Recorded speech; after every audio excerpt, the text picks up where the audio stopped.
আপনাদের সঙ্গে মীনাক্ষী শুরু করছি ইন্ডিয়ান প্রাইম টাইমের নিউজ বুলেটিন। শুরুতে দেখে নিচ্ছি আজকে হেডলাইন্স। মালদায় ওয়াকফ নিয়ে একগুচ্ছ ক্ষোভ উগরে দিলেন মিমের জেলা সভাপতি রেজাউল করিম। জলপাইগুড়িতে সদ্যজাত সন্তানকে খুন করে পুঁতে ফেলার চেষ্টা মায়ের। ডুয়ার্সের দাতাল হাতির তাণ্ডবে নাজেহাল এলাকাবাসী।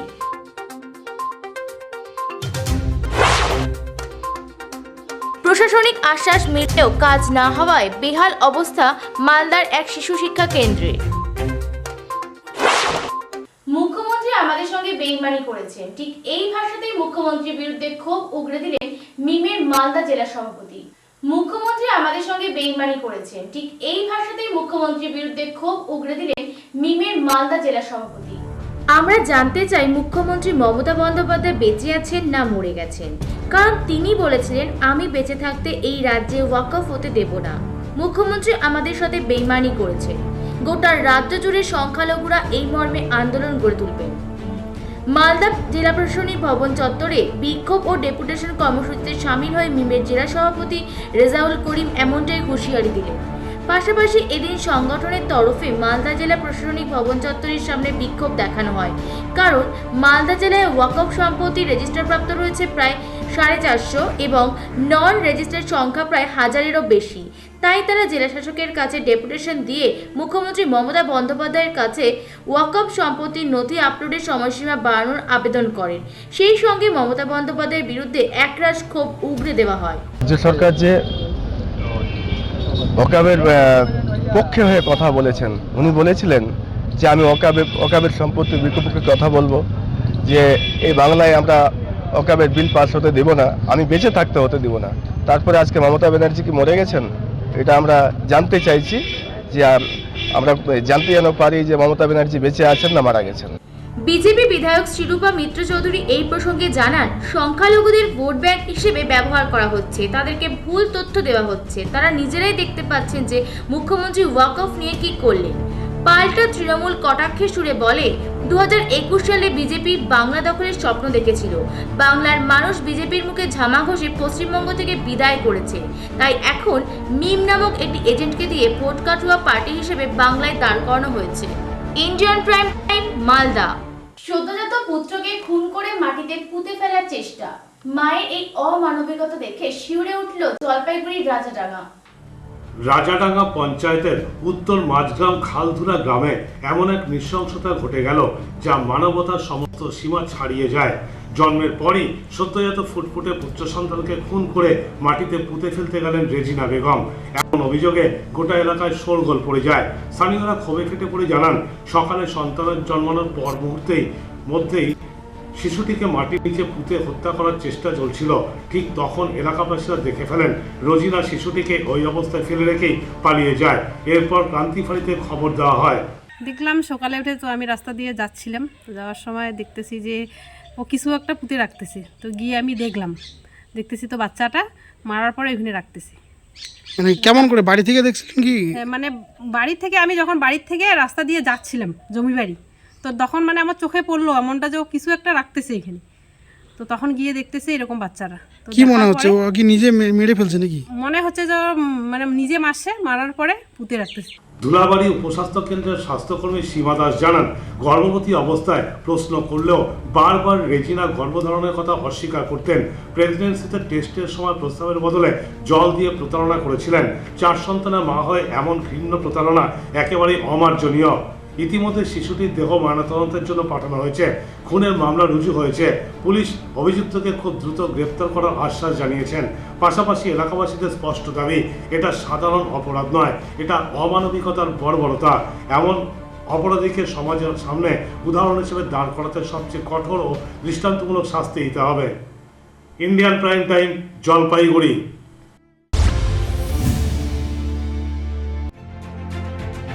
ন্যূনতম সাধ্যের মধ্যে শিশু থেকে 10ম শ্রেণী অবধি যত শহরের পড়াশোনার পাশাপাশি ভালো আহার ও হোস্টেল ফ্যাসিলিটির সুবন্দোবস্ত রয়েছে বাগদা শঙ্করাচার্য মিশন বিদ্যাপীঠে।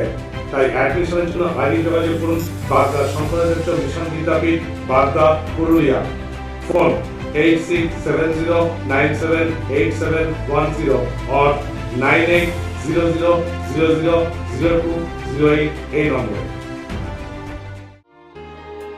এবার প্রতিবন্ধী বালকদের জন্য সম্পূর্ণ নিখরচায় ঘরোয়া পরিবেশের মধ্যে থাকা খাওয়া সহ পড়াশোনার যথোপযুক্ত সুবিধা এনে দিয়েছে Pirkhali Pathikrit child care institution, Baruipur, south 24 Pargana. Phone 8697248114 or 8961767668।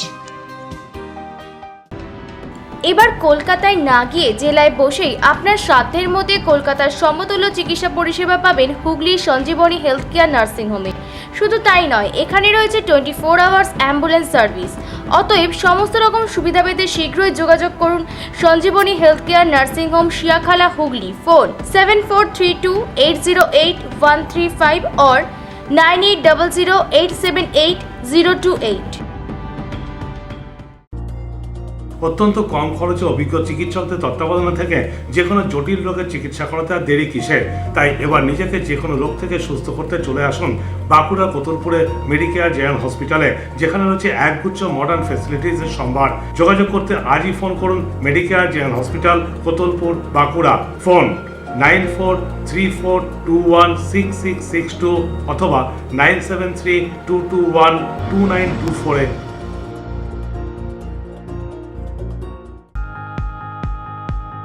আপনার সন্তান কি পুলিশ বা সেনাবাহিনীতে যোগ দেবার কথা ভাবছেন সঠিক প্রশিক্ষণ কোথায় পাবে? তবে আজই যোগাযোগ করুন কম্বাইন্ড স্পোর্টস একাডেমিতে, যেখানে দক্ষ টিচার্সদের দ্বারা থিওরি ও ফিজিক্যাল ট্রেনিং দেওয়া হয়। পাশাপাশি কম খরচে হস্টেল ফ্যাসিলিটিসও রয়েছে। তাই বিশদে জানতে আজই যোগাযোগ করুন combined sports academy, Ilambazar, Birbhum.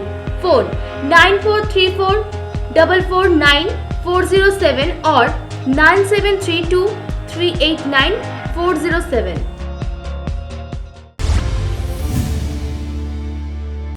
Modern infrastructure ও এক্সপিরিয়েন্স ফ্যাকাল্টির দ্বারা যাবতীয় ক্রিটিক্যাল সার্জারির অন্যতম এক প্রতিষ্ঠান হলো মেদিনীপুরের জনকল্যাণ সেবা সদন। পাশাপাশি এই প্রতিষ্ঠানে কর্ণধারের উদ্যোগে জনকল্যাণ নার্সিং ইনস্টিটিউটও প্রতিষ্ঠিত হয়েছে।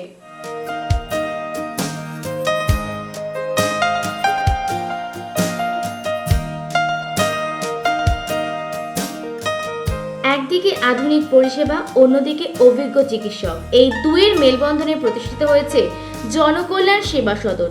105টি বেড সম্পন্ন এই হসপিটালে রয়েছে echo, USG, X ray, CT scan, ডায়ালিসিসের সুবিধা। এছাড়া উন্নত পরিকাঠামোযুক্ত প্যাথ ল্যাব, আইসিইউ, এনআইসিইউ রয়েছে। অন্যদিকে এখানে শীঘ্রই আইভিএফ সার্ভিসও চালু হতে চলেছে। আমি doctor Tapas Kumar Bera, director of Janakalyan nursing college and nursing home. আমার ডান দিকে আমাদের অন্য ডাইরেক্টর, আমার বিশেষ ডক্টর বরকুশি বেরা তরফ থেকে আগামী 2026-এ অভিনন্দন এবং সবাই সুস্থ থাকুন, সবাই ভালো থাকুন। প্রথমে আমি আপনার কাছ থেকে জেনে নেব জনকল্যাণ সেবা সদন প্রথম কবে থেকে যাত্রা শুরু করেছে? 1990। এখানে মূলত কি কি ধরনের ট্রিটমেন্ট করা হচ্ছে?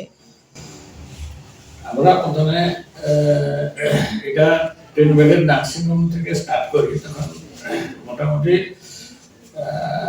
মাল্টি স্পেশালিটি ছিল না, এখন এটা হচ্ছে মাল্টি স্পেশালিটি হিসাবে স্বাস্থ্যসাথী গ্রেড আছে এবং কার্ডিওভাস্কুলার ছাড়া, ক্যাথ ল্যাব ছাড়া আর মোটামুটি সব ধরনের এখানে অপারেশন হয়। Urology, neuro surgery, general surgery, micro surgery সব ধরনেরই হয়। আমরা যেটা স্পেসিক্যালি এই ডিস্ট্রিক্টে আমাদের একটা মেশিন আছে, ইন্টারটিপস মেশিন বলে, এটা বিনা অপারেশনে স্টোন বের করানো, এটা পেরিফেরিতে আর কোথাও নাই। সবচেয়ে বেশি কেস হয় ইউরোলজি, তারপরে অর্থোপেডিক্সে নিয়ে হিপ রিপ্লেসমেন্ট হয় এবং আমরা পুরোপুরি স্বাস্থ্যসাথী কার্ডই করতে পারি। যাদের স্বাস্থ্যসাথী নেই তারা তো করতেই পারি। তো স্বাস্থ্যসাথীতে হিপ নি রিপ্লেসমেন্টে আর কোথাও হয় না আমাদের ছাড়া।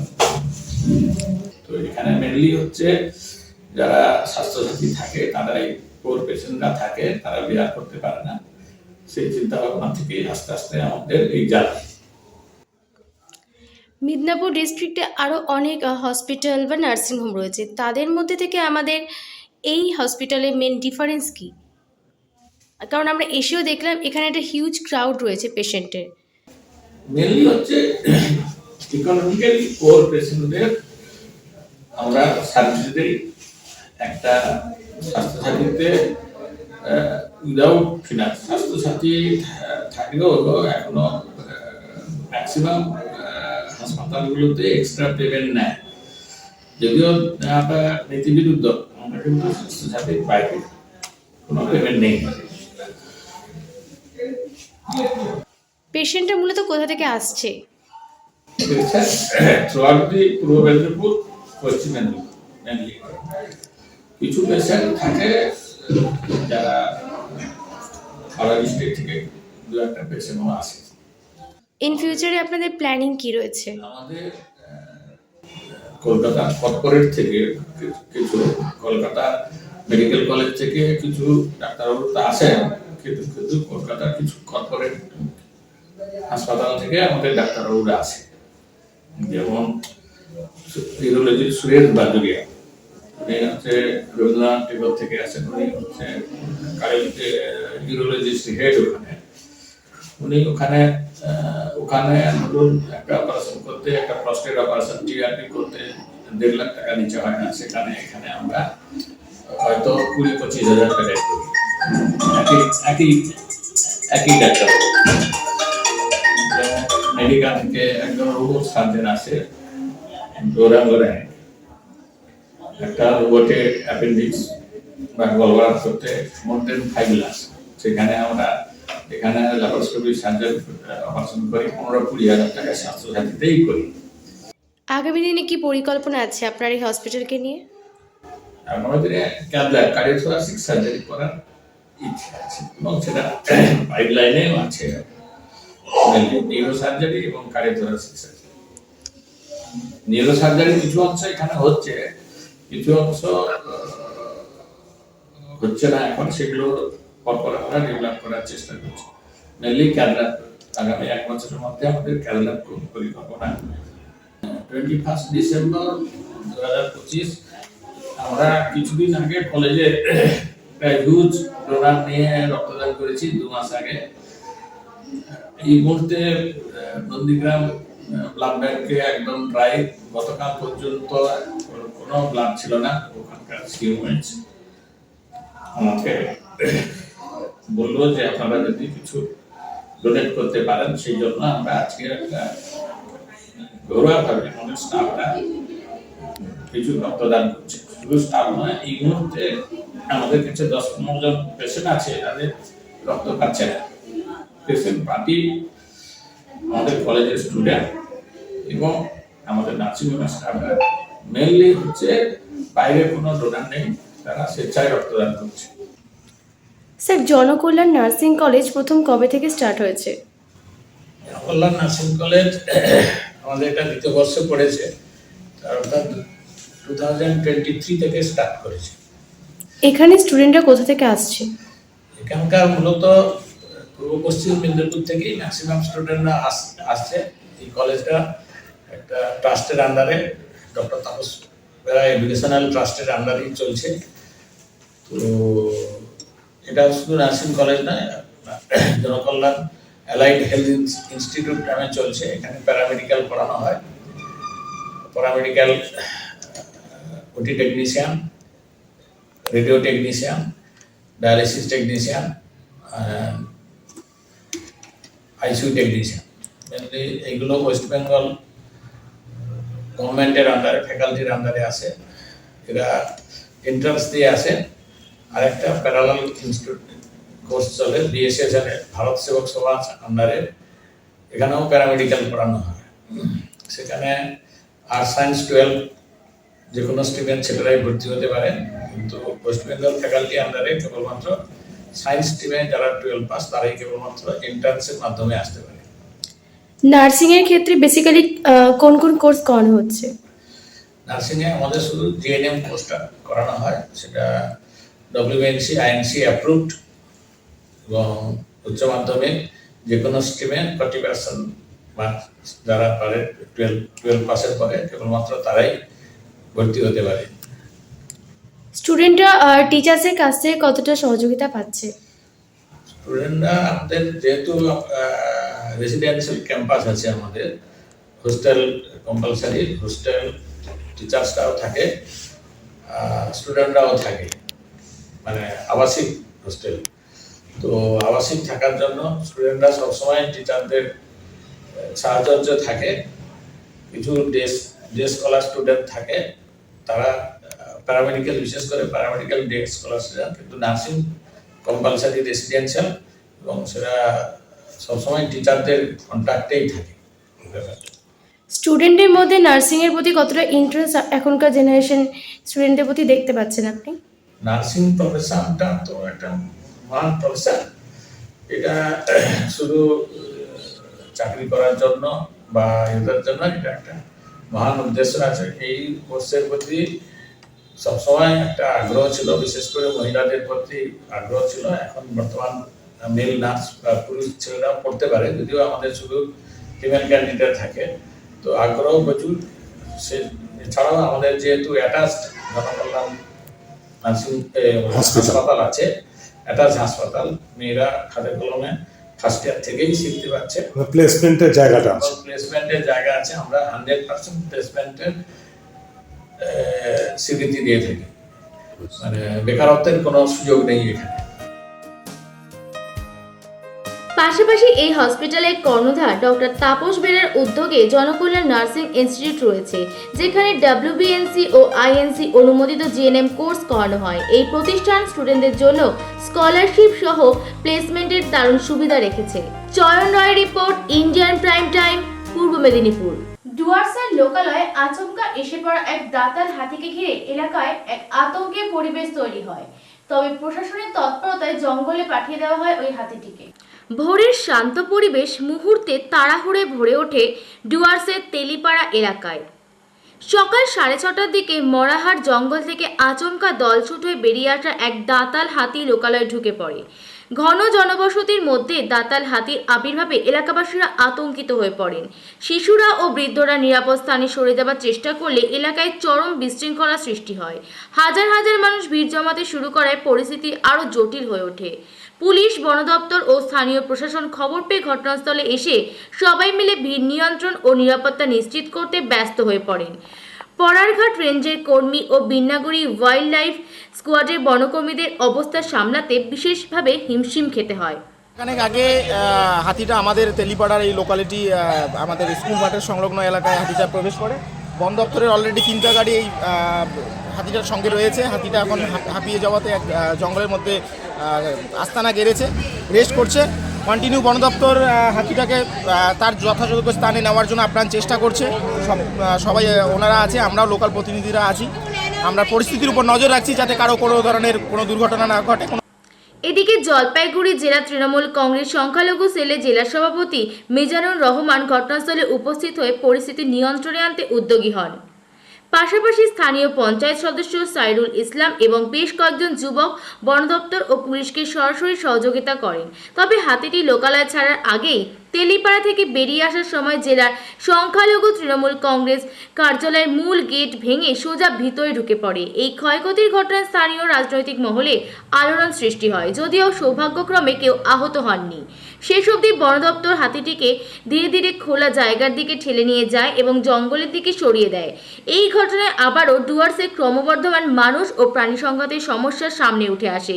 বন দপ্তরের তরফে জানানো হয়েছে, ভবিষ্যতে এমন পরিস্থিতি মোকাবিলায় নজরদারি আরও শক্তিশালী করা হবে। Indian prime time, Jalpaiguri. HDU, NICU সহ আধুনিক পরিকাঠামোর মধ্যে orthopaedic, ENT surgery, gynae surgery, plastic surgery, spine surgery সহ জেনারেল সার্জারির সেরা ঠিকানা হুগলি সিঙ্গুরের অ্যাঞ্জেল হসপিটাল। নিজেদের যে কোনো পরিষেবা পেতে যোগাযোগ করুন এই নাম্বারে 7044316600 or 03348128984। আপনি কি জটিল কোনো সমস্যায় ভুগছেন? ভাবছেন আপনার সাধ্যের মধ্যে কোথায় করবেন সঠিক ট্রিটমেন্ট? তবে আর দেরি না করে আজই যোগাযোগ করুন রামকৃষ্ণ চ্যারিটেবল হসপিটাল, বাসন্তী, সাউথ 24 পরগনা, যেখানে আছেন অভিজ্ঞ চিকিৎসক আর পাবেন উন্নত পরিকাঠামোযুক্ত পরিষেবা। যোগাযোগ করতে কল করুন 6289035434 or 9735367548।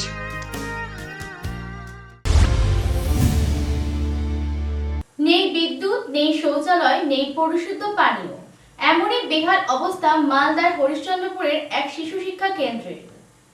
গ্রাম থেকে 300 মিটার দূরে ফাঁকা মাঠে স্কুল, কিন্তু স্কুলে যাওয়ার কোনো রাস্তা নেই। দুদিকে ক্ষেত আর মাঝে সরু আলপথ। ওই পথ দিয়ে স্কুলে যেতে হয় শিক্ষক থেকে পড়ুয়া সবাইকেই। তাই শিক্ষক শিক্ষিকা থেকে শুরু করে পড়ুয়া ও অভিভাবকদের পাকা রাস্তার জন্য প্রশাসনের কাছে আবেদন করেও সাড়া মেলেনি। অন্যদিকে স্কুলে নেই বিদ্যুৎ, শৌচালয়ে বেহাল দশা, পরিশুদ্ধ পানীয় জলের ব্যবস্থা নেই, পাঁচিল থাকলেও গেট নেই। সন্ধ্যা হলেই মদের আসর বসছে। হরিশ্চন্দ্রপুর 1 নম্বর ব্লকের ভিঙ্গল গ্রাম পঞ্চায়েতের ভেস্টপাড়া শিশু শিক্ষা কেন্দ্রের চরম অব্যবস্থার ছবি ধরা পড়ল আমাদের ক্যামেরায়। 2003 সালে স্কুলটি পথ চলা শুরু করে। শত শ্রমের উপরে স্কুলটি গড়ে উঠেছে। প্রাক প্রাথমিক থেকে 4র্থ শ্রেণী পর্যন্ত খাতা কলমে 104 জন পড়ুয়া থাকলেও নিয়মিত স্কুলে আসে 20 থেকে 25 জন পড়ুয়া, 4 জন শিক্ষিকা রয়েছেন।